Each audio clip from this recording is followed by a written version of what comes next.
Battle Pope is about the end of the world. God comes and he says, all right, everyone who's lived by my rules and not sinned and all that stuff, you all get to go to heaven. And then he is very, very pissed off to learn that that's only 2 people. And so he's like, you sons of bitches, I told you what to do.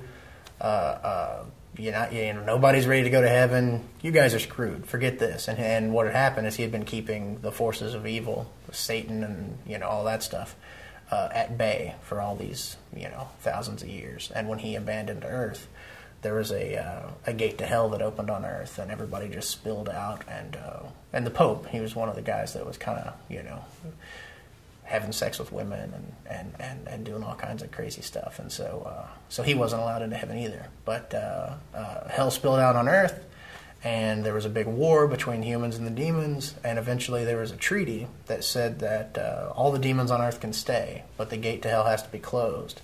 And so at the beginning of Battle Pope, it's a world where demons and humans coexist, and it's just like, it's a futuristic society that's not futuristic whatsoever. But, it's like they're all hanging out together, and, there's demons working at McDonald's, and, it's all kind of normal, but not. And God feels bad, and he sends down St. Michael to kind of act as a superhero to protect the humans on a smaller scale, because he feels bad that the demons are just, because they're all stronger and they're making a mess of things. And so St. Michael acts as kind of a superhero for a little bit, and Lucifer comes to, he's on Earth, and he runs a thing called Hellcorp. He's profiting off of the humans and stuff. He ends up abducting St. Michael, and he's going to use his halo to get into heaven and cause some shit. I don't know. I don't remember. It was a long time ago. But because St. Michael has abducted, God enlists, this all happens in the first issue. It's not quite as convoluted as it sounds.